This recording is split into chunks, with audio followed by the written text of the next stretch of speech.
mendengarkan firman Tuhan. Terima kasih Engkau sudah menciptakan kami, menjadikan kami serupa dengan gambar-Mu. Dan melalui proses kelahiran, Engkau boleh menenun kami ya Tuhan, menjadikan kami sebagai seorang manusia.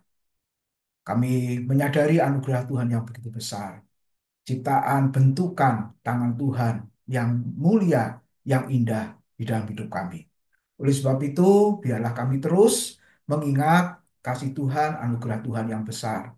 Dan ketika kami menyadari betapa besarnya kasih Tuhan, kami boleh tetap setia kepadamu. Itu yang menjadi motivasi kami mengiring Tuhan, beribadah dan melayani Tuhan.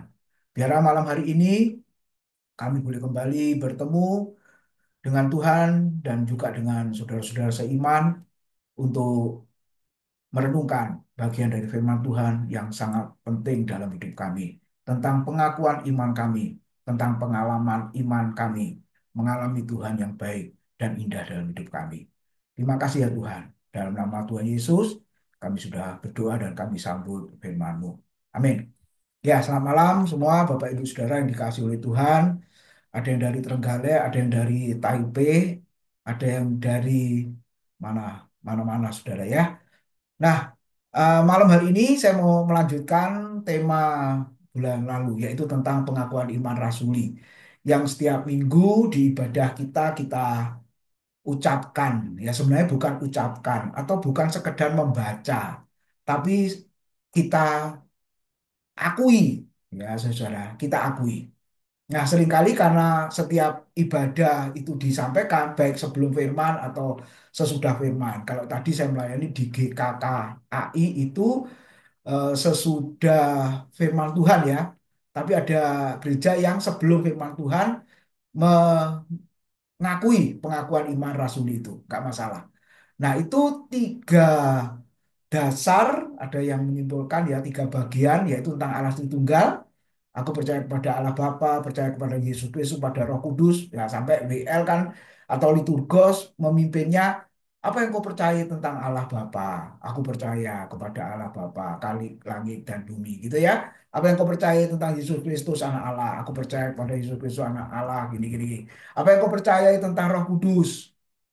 Aku percaya pada Roh Kudus dan seterusnya ya, saudara-saudara. Nah, itu bagian yang sangat penting ya, doktrin atau ajaran atau teologi yang sangat penting ya. Sebab kalau tidak ada itu, ya ilustrasinya kan saya selalu gambarkan seperti seonggok daging yang tidak ada tulangnya. Gemuk, gemuk, tapi lemah lunglai, tak berbentuk karena nggak ada tulangnya. Ya, jadi tulangnya itu gambaran dari doktrin, pengajaran yang kita percayai, saudara. Itu yang membuat kuat, yang membuat daging itu ada bentuknya. Coba kita semua cakep dan cantik ya. Coba kalau nggak ada tulangnya gimana coba? Bisa bayangkan diri kita masing-masing seperti apa, saudara? Pasti akan mengerikan sekali ya. Makanya harus ada tulangnya, bukan hanya sebagai penyangga supaya kuat, tapi supaya membentuk juga, ya, Bapak Ibu, saudara-saudara. Nah, demikian juga doktrin Kristen, pengajaran ya tentang iman rasuli. Ya, karena apa? Kalau di luaran sana ini, kalau kita tidak kuat di bagian ini, maka sangat mudah dan cepat meninggalkan Tuhan.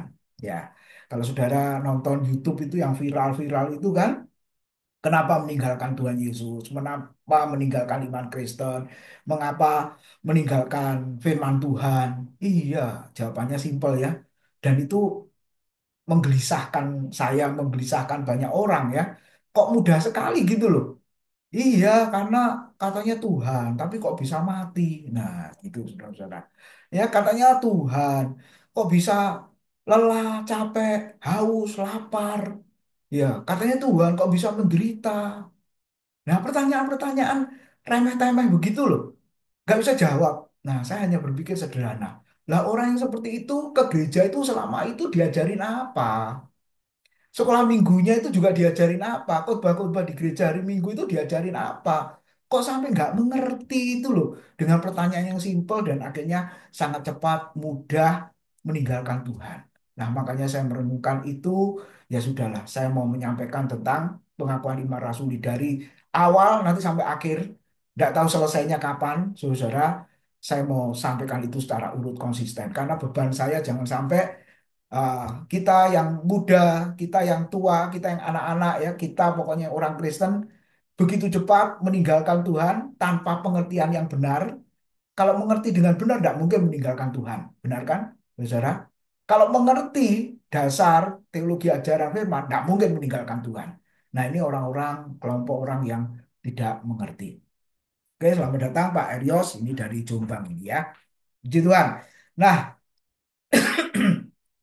saya izin share screen-nya. Nah, yang kemarin kita sudah membahas ya pendahuluan tentang pengakuan ya saudara ya pengakuan itu ya sebenarnya kita mengalami ya. Nah malam hari ini kita bicara merenungkan bagian yang pertama ya aku percaya kepada Allah. Nah Allahnya itu Tritunggal ya saudara Bapa yang Maha Kuasa kalik langit dan bumi. Nah Tritunggal nah ini kan seringkali juga ada yang mengatakan membingungkan, ada yang mengatakan ini tidak masuk akal, makanya meninggalkan. Ya, lawannya Tritunggal kan Unitarian. Ya, nanti kita akan lihat saudara-saudara. Oke, dari gambar ini ya Allah Bapa, kemudian salib ya Kristus, kemudian burung merpati ya ini Roh Kudus. Sebenarnya yang disebut Allah Tritunggal, Allah yang Esa, Allah Tritunggal, Allah yang satu itu sebenarnya kesatuan, lebih tepatnya itu kesatuan. Sama seperti Bapak Ibu Saudara menghadap layar laptop atau handphone kita ya. Di dalam alat yang kita gunakan ini ada layarnya, betul? Baik laptop maupun handphone. Lalu ada keyboardnya, betul? Lalu kalau pakai komputer ya ada mouse-nya. Terus di dalamnya ada perangkat lunak, perangkat keras ya, macam-macam banyak sekali. Ada hard disk lah, SSD, oh macam-macam. Nah itu kan tidak bisa dipisahkan sendiri-sendiri, ya. Oh itu mouse sendiri, kemudian itu layarnya sendiri, itu keyboardnya sendiri. Ya dipretelin satu-satu bisa. Ya, saudara-saudara, lalu dijual gitu ya bisa. Tapi itu namanya sudah bukan laptop lagi kan, namanya bukan handphone lagi kan, karena sudah dipisahkan sendiri-sendiri. Nah, demikian juga dengan Allah Tritunggal.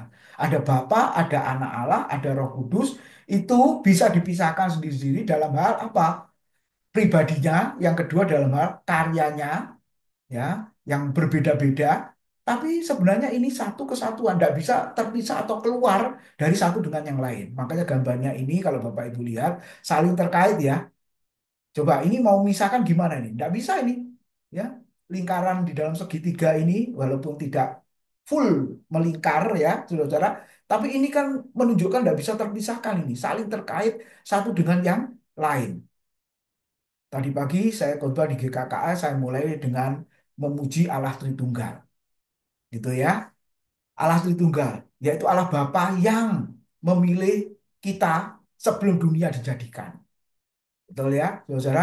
Memanggil kita dengan panggilan kudus. Nah, kemudian Yesus anak Allah yang rela mati di atas kayu salib. Kebetulan tadi perjamuan kudus saya juga yang memimpin, saudara. Nah, Yesus Kristus yang mati, mengalirkan darahnya, mencurahkan nyawanya ya, hidupnya untuk saya dan saudara. Kemudian Roh Kudus yang menginsafkan akan dosa, yang melahirkan baru orang berdosa. Nah itu nggak boleh dibalik. Kita nggak boleh berkata, aduh yang mati di atas kayu salib itu Roh Kudus ya. Enggak. Oh yang mati di atas kayu salib itu Allah Bapa ya. Enggak Bapak Ibu. Ya bukan. Lalu yang melahirkan baru orang berdosa itu adalah Yesus. Enggak. Yesus itu menebus. Saudara. Ya, atau Allah Bapa yang melahirkan baru orang berdosa. Enggak. Roh Kudus. Saudara. Tetapi ketiga pribadi ini berperanan di dalam keselamatan orang percaya. Tidak bisa dipisah-pisah, disendirikan tadi, Bapak Ibu. Nah, ini yang harus kita pahami secara sederhana. Jadi kalau ditanya Allah Tritunggal, Allah yang Esa, Allah yang satu, ya, satu dimaksud di sini adalah kesatuan yang di dalamnya pribadi-pribadi itu tidak bisa atau tidak mungkin berdiri sendiri. Nah, ini pengajaran di dalam kekristenan kita. Oke, silakan masing-masing menjawab ya. Aku percaya ketika di dalam pengakuan iman rasuli ini kan bukan sekedar pengetahuan tapi pengalaman iman. Ya, ada dua pertanyaan. Bapak Ibu Saudara itu percaya dulu baru mengerti atau mengerti dulu baru percaya, atau percaya gak ngerti-ngerti, atau ngerti gak percaya-percaya. Oh, ada empat ya jadinya ya, saudara. Ini muncul dengan sendirinya. Percaya lalu mengerti, atau percaya tapi nggak mengerti, kemudian mengerti lalu percaya, atau mengerti nggak percaya-percaya. Yang mana? Yuk, satu-satu. Sarifah dulu, habis itu Pak Aman, Paula, ada Bu Eva juga dari Kediri ya. Yuk, singkat aja. Yang mana yang dipilih dari keempat item tadi itu? Mestinya dua, tapi kok tiba-tiba muncul ini tadi ya, tambah yang kedua. Percaya dulu, Pak. Percaya dulu baru ngerti atau percaya habis itu nggak ngerti-ngerti? Percaya dulu baru ngerti, Pak. Oke, Pak Aman. Belajar jadi, Pak.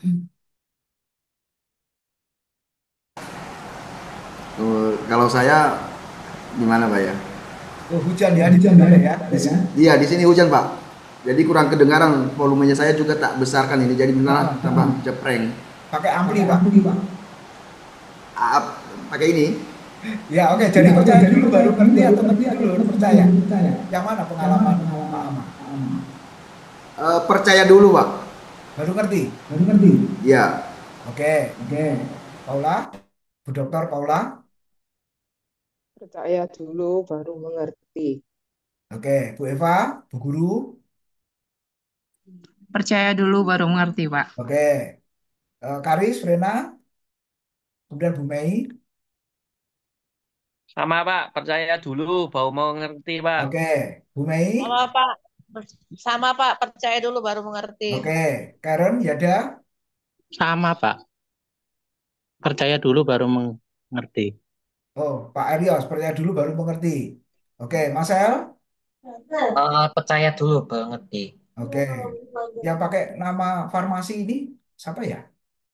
Bisa? Ovi itu Pak, Hah? Ovi, Oh, Ovi. Ovi, Ovi. Oh iya sih Ovi ya, sekolahnya farmasi ya. Ya, Ovi, percaya dulu baru ngerti atau ngerti baru percaya? Atau percaya nggak ngerti-ngerti Sama atau Pak, ngerti nggak percaya percaya-percaya? baru mengerti. Percaya Hah? baru mengerti. Percaya baru Percaya ngerti. baru mengerti. Ya, Oke, Karen, ya ada? Sama Pak, kurang lebih. Kurang lebih apa? Lebih kurang apa? Oh, percaya baru mengerti. Percaya baru ngerti. Oke, yang Bapak Ibu sampaikan percaya baru ngerti itu ada dasar ayatnya nggak? Atau sekedar aja? Ada nggak yang ngerti dulu baru percaya? Ada Pak, tapi bukan saya. Thomas dong, Pak. Ada, Nah, Pak. Ada, Pak. oke, Bu Eva sudah sebut ya, Thomas. Thomas, Pak. Iya, Thomas itu ngerti dulu, bukti dulu, baru percaya dia. Oke, saya kasih beberapa penjelasan. Ternyata ada dua kelompok, dan itu Alkitabiah semua. Dan orang Kristen masa kini pun juga punya pandangan begitu. Ada yang percaya dulu baru ngerti, kalau saya sih secara jujur, ngerti dulu baru percaya. Kalau saya. Gitu Thomas ya. sekarang dong, Pak. Hah? Thomas sekarang dong, Pak. Loh iya, Thomas akhir zaman saya. Tapi coba Bapak Ibu, Thomas itu ya, dia tidak mudah untuk percaya. Tapi sekali dia percaya, tidak setengah-setengah. Sekali dia percaya, tidak cepat mudah meninggalkan Tuhan. Nah, daripada orang banyak itu yang tadi saya sebutkan, sangat cepat meninggalkan Tuhan, itu pasti jawabnya apa? Aku percaya, aku percaya. Tapi sebenarnya mereka nggak ngerti. Walaupun ngakunya aku percaya baru ngerti. Tapi sebenarnya mereka percaya, tapi nggak ngerti-ngerti. Dan akhirnya apa? Mereka sangat cepat mudah meninggalkan Tuhan. Sampai Thomas Wajar. berkata, ya Tuhanku dan Allahku. Murid yang lain nggak ada loh yang ngomong gitu. Yang mengaku begitu, saudara-saudara. Ya, oke. Saya kasih penjelasannya dulu. Ya, dua hal ini ternyata semua ya Alkitabiah, ya, saudara. Jadi ini pengalaman iman Bapak Ibu masing-masing, pengalaman orang percaya, ya, banyak di sana, begitu ya. Ada yang percaya lalu ngerti, kemudian atau mengerti baru percaya. Oke, ini yang percaya kemudian apa? Mengerti ya. Kita lihat di dalam Injil Yohanes itu pasal 11 kata Yesus, angkat batu itu waktu Lazarus mati ya. Marta, saudara orang yang meninggal itu berkata kepadanya, Tuhan, ia sudah berbau sebab sudah 4 hari ia mati. Jawab Yesus, Bukankah sudah kukatakan kepadamu, jikalau engkau percaya, engkau akan melihat kemuliaan Allah. Jadi percaya dulu baru bukti. Percaya dulu baru ngerti. Ya. Oke. Lalu di dalam Filipi, Filipi. Kisah Rasul ya, pasal 16 itu. Kepala penjara ayat 29. Kepala penjara itu menyuruh membawa suluh lalu berlari masuk dan dengan gemetar tersungkurlah ia di depan Paulus dan Silas ketika ada di dalam penjara. Ia mengantar mereka keluar sambil berkata, Tuan, Tuan, apakah yang harus aku perbuat supaya aku selamat? Nah ini ayat terkenal 31 ya. Jawab mereka, percayalah kepada Tuhan Yesus Kristus dan engkau akan selamat. Engkau dan seisi rumahmu. Percaya dulu, baru ngerti, kemudian baru percaya, baru selamat begitu. Ya, percaya dulu. Oke, lalu ayat berikutnya. Lalu mereka memberitakan firman Tuhan kepadanya dan kepada semua orang yang ada di rumahnya. Pada jam itu juga kepala penjara itu membawa mereka dan membasuh bilur mereka. Seketika itu juga ia dan keluarganya memberi diri dibaptis. Jadi kepala penjara dengan sisi keluarganya percaya dulu, kemudian dibaptis. Nah akhirnya seperti Paulus katakan mereka selamat. Nah, ternyata ini ayat kuncinya. Ibrani 11 ayat 3. Kalau Bapak Ibu tadi menjawab percaya dulu baru mengerti, nah ini jawabannya. Karena iman kita mengerti.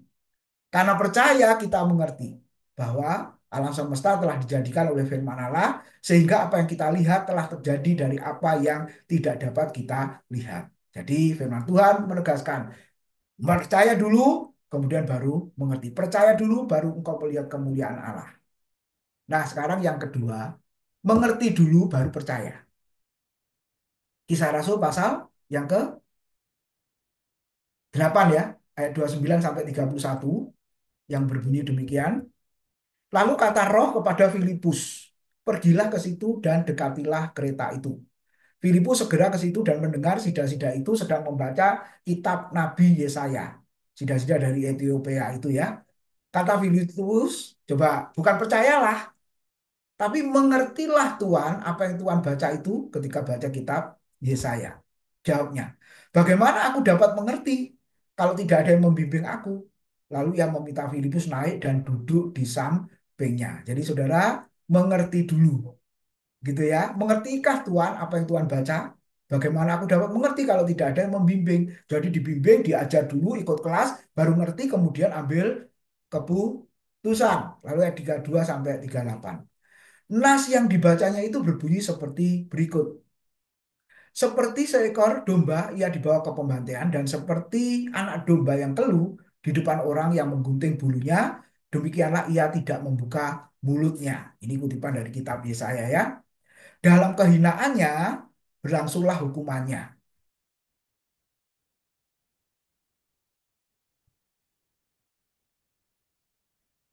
Siapakah yang akan menceritakan asal-usulnya? Sebab nyawanya diambil dari bumi. Maka kata sida-sida itu kepada Filipus, aku bertanya kepadamu tentang siapakah Nabi Yesaya berkata demikian, tentang dirinya sendiri atau orang lain. Ayat 35. Maka mulailah Filipus berbicara ya atau mengajar dan bertolak dari nas itu ia memberitakan Injil Yesus kepadanya. Mereka melanjutkan perjalanan mereka dan tiba di suatu tempat yang ada air. Lalu kata sida-sida itu, lihat, di situ ada air. Apakah halangannya jika aku dibaptis? Sahut Filipus, jika Tuhan percaya dengan segenap hati, boleh. Jawabnya, aku percaya bahwa Yesus adalah anak Allah. Lalu orang Ethiopia itu menyuruh menghentikan kereta itu dan keduanya turun ke dalam air, baik Filipus maupun sida-sida itu, dan Filipus membaptis dia. Jadi sudah lihat dari konteks ayat ini, nah kita sudah belajar ya, tafsir, konteks ayat sebelum dan sesudah, maka di dalam pembicaraan, dialog di atasnya itu, Filipus mengajarkan firman, ya, kemudian sida-sida itu ngerti, lalu akhirnya apa? Percaya, kemudian dibaptis. Ini penting. Seringkali orang sekarang ini dibaptis dulu, Ngerti gak ngerti urusan belakang. Dibaptis dulu, ada pemberitaan firman apa tidak, ada pelajaran tentang baptisan apa tidak, nggak peduli, yang penting dibaptis. Salah, saudara-saudara. Selalu di Alkitab itu ada pemberitaan firman Tuhan dulu, ada pengajaran dulu. Ya, kalau konteks kita sekarang ada kelas dulu, 12 kali pertemuan katakanlah. Setelah mengerti, yakin, mantap dengan imannya, percaya Yesus, ambil keputusan, kemudian dibaptis. Nah, itu yang benar, saudara. Itu yang Alkitabiah. Lalu yang ketiga, berikutnya siapa? Thomas yang tadi sudah disinggung oleh Bu Eva. Betul. Thomas ini minta bukti dulu, ngerti dulu, baru percaya. Ya, kalimatnya mengatakan apa? Nggak dibaca ya. Murid-murid berkata, kami semua telah melihat Tuhan yang bangkit itu. Tapi Thomas berkata apa?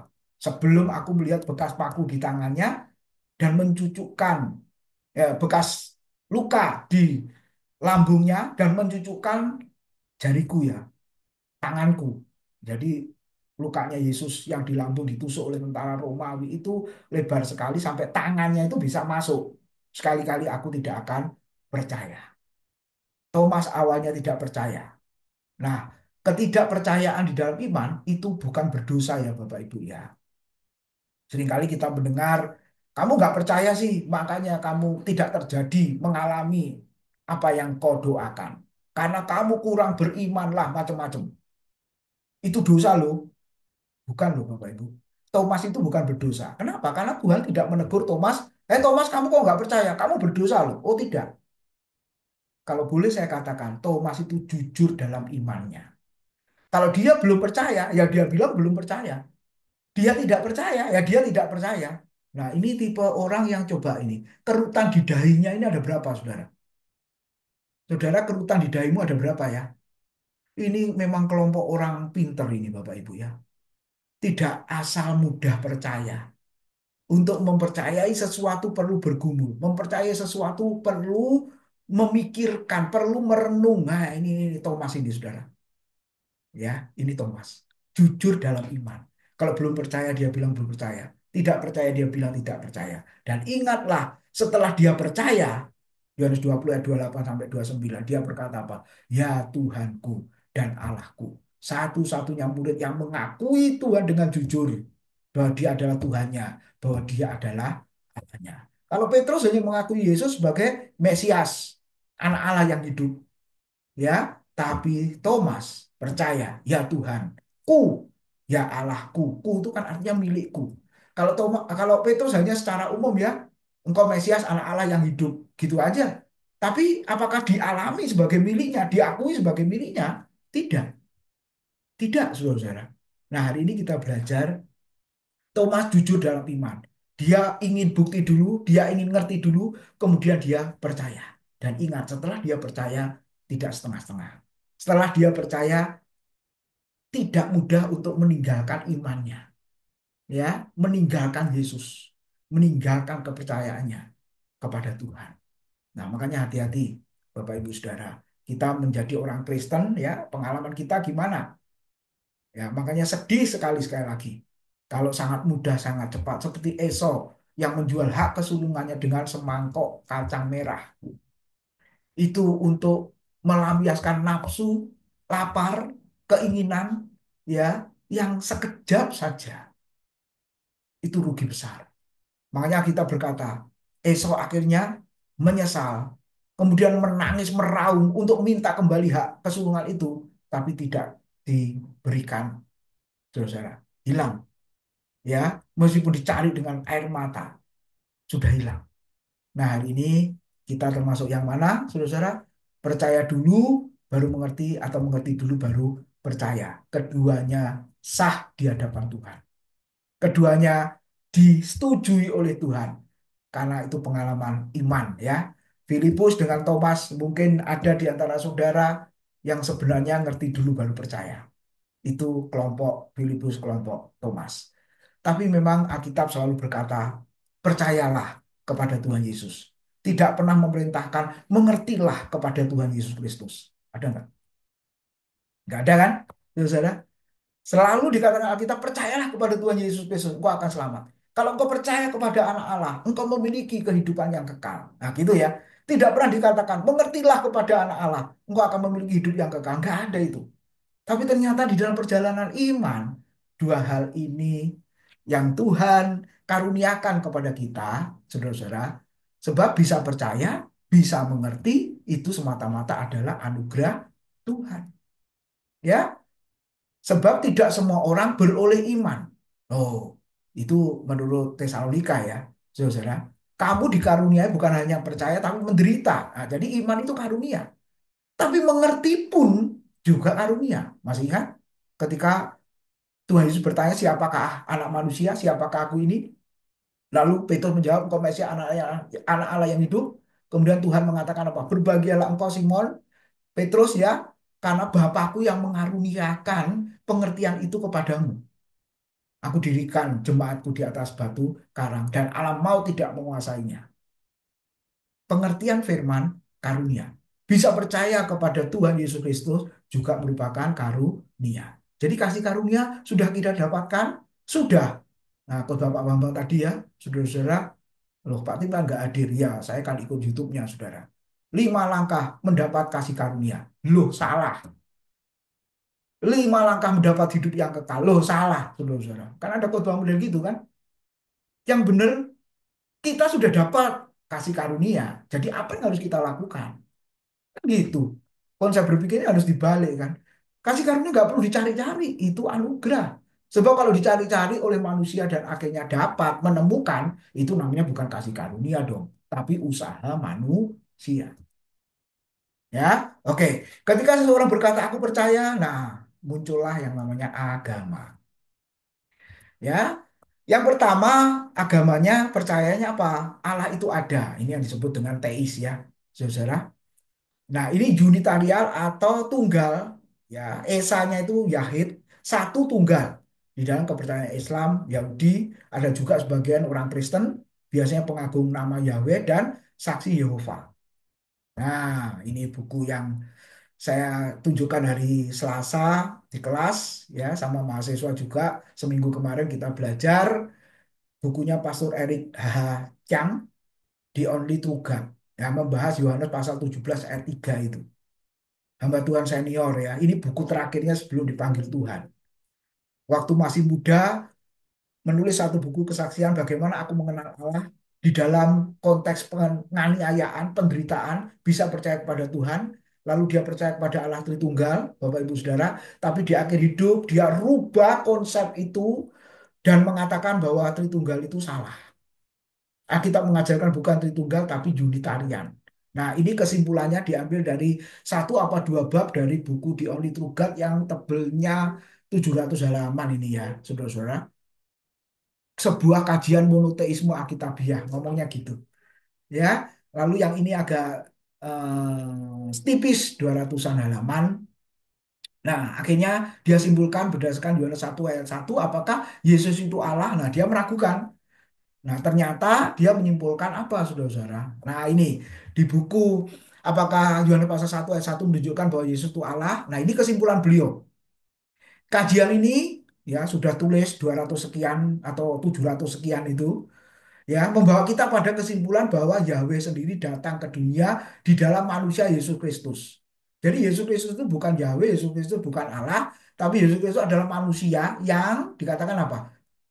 Di dalamnya ada Yahweh katanya, di mana ia berkemah atau berdiam di dalam dia, sebagaimana dilakukan olehnya dahulu di bait suci di Yerusalem. Namun sekarang ia diam dalam sebuah bait yang bukan buatan tangan manusia. Ini kutip-kutip ayat semua ya, berkemah, berdiam, kemudian bait yang bukan buatan tangan manusia, ada semua ya. Lalu dia berkata, di manakah yang bukan buatan tangan manusia? Tubuh Mesias Yesus yang hidup. Lalu dia menghakimi kelompok Trinitarianisme yang percaya kepada Allah Tritunggal, termasuk kita, saudara-saudara. Kekeliruan Trinitarianisme adalah menciptakan wujud ilahi kedua yang mereka sebut anak Allah anak. Nah, memang nggak ada nih Allah anak. Yang ada anak Allah ya. Saudara nggak pernah ketemu di Alkitab baca Allah Bapa ada, Allah Roh Kudus ada, tapi Allah anak nggak ada. Yang ada anak Allah. Ya, seringkali kita ngucapin gitu kan. saudara, yang ada anak Allah, bukan Allah anak. Nah, ketika disebut nanti belajar teologi perjanjian baru, itu salah satu gelar Yesus yang agung. Anak Allah itu menunjukkan kepada Allah itu sendiri. Ingat waktu Yesus diadili di hadapan imam besar Hanas dan Kayafas itu, ketika imam-imam besar itu mengatakan, engkau berarti anak Allah yang maha tinggi, engkau berarti anak Allah yang terpuji. Lalu Yesus mengatakan, engkau mengatakannya. Kemudian para imam berkata, engkau menghujat Allah. Akhirnya dia merobek jubahnya. Imam besar merobek jubahnya karena Yesus dikatakan dituduh menghujat. Nah, saudara, apa itu menghujat? Enggak, sebenarnya dia adalah anak Allah, dia adalah Allah itu sendiri. Coba malaikat mengatakan kepada Maria waktu hamil itu ya, anak Allah yang maha tinggi, itu yang ada di dalam kandunganmu. Sudah jelas loh, saudara-saudara. Nah, dan mengakui bila wujud ini datang ke dunia untuk menyelamatkan kita. Dengan demikian, Yahweh yang dipermuliakan sebagai Allah Juru Selamat kita dalam PB telah dikesampingkan atau dipinggirkan, sedangkan Yesus yang dituhankan diletakkan di tengah panggung. Dengan penuhanan atas Yesus, monoteisme Alkitabiah telah digantikan dan dihujat oleh sebuah doktrin yang memberitakan pribadi-pribadi yang sama-sama ilahi dalam arti tunggal, yang menggantikan satu-satunya Allah yang benar itu, yang kepadanya Allah Yesus berdoa, dan yang dalam pengajaran Yesus harus dikasihi di atas segala-galanya, dan seterusnya. Ngeri kan, saudara-saudara?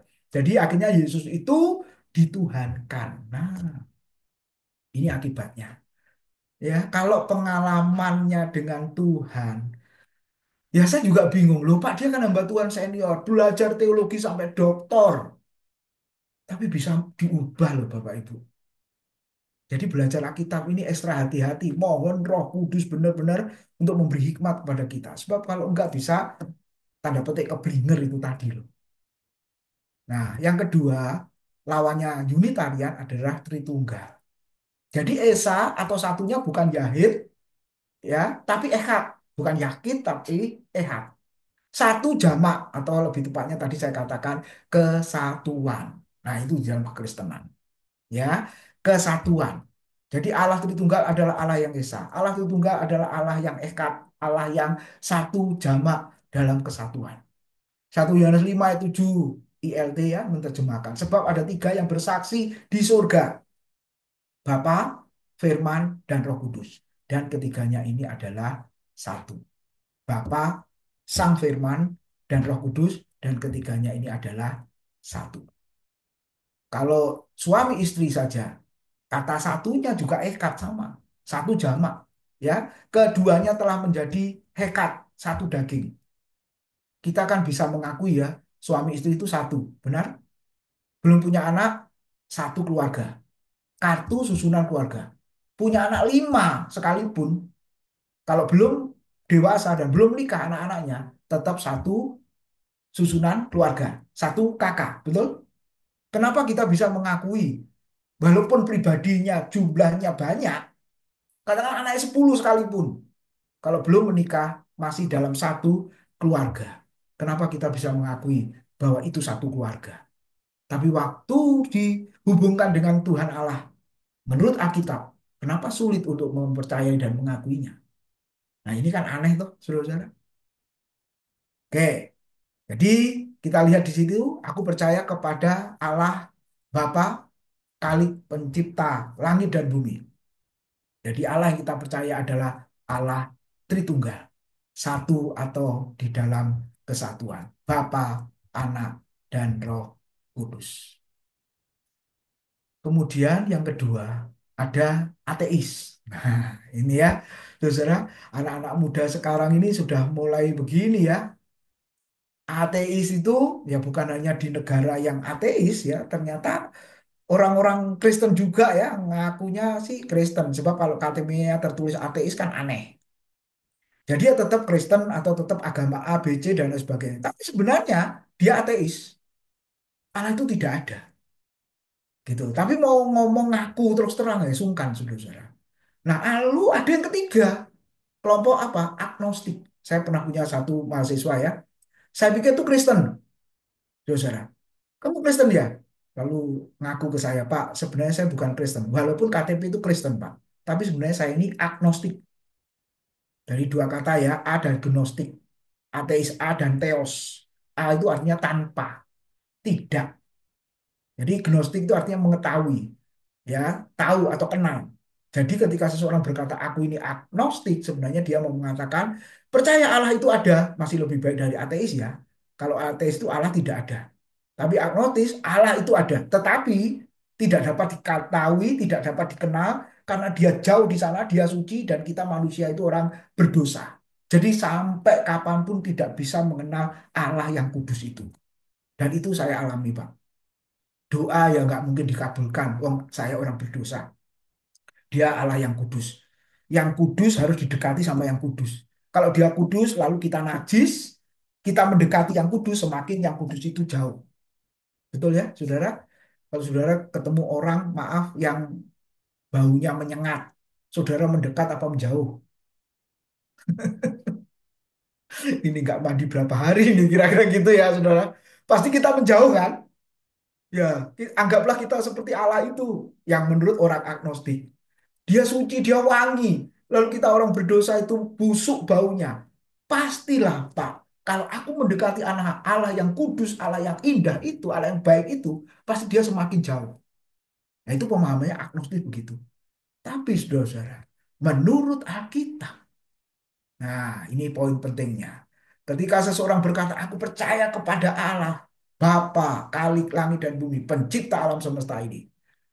Bukan manusia yang mendatangi, berusaha dengan usaha sekuat tenaganya untuk mendatangi Allah, tetapi Allah yang mendatangi manusia.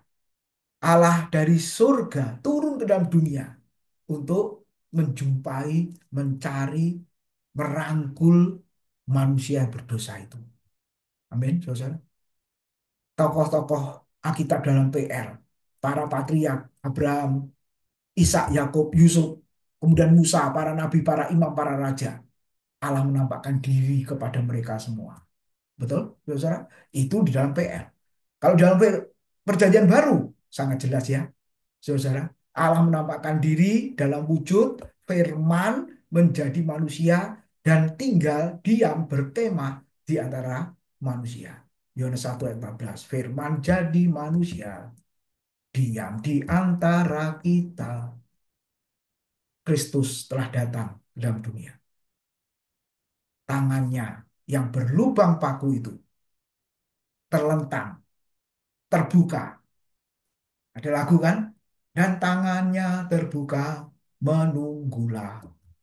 Ketika Yesus mati di atas kayu salib, yang beberapa minggu hari-hari ini kita peringati, di dalam momen Paskah, tangannya yang terluka terbuka, menunggu manusia yang berdosa untuk datang kepada dia. Menyambut orang-orang yang najis, yang kotor, untuk datang kepadanya, untuk dia peluk, untuk dia rangkul. Itulah Allah yang dijelaskan di dalam Alkitab. Amin. Kiranya Tuhan memberkati kita dan saya harap kita tambah memahami, tambah mengerti. Tuhan berkati.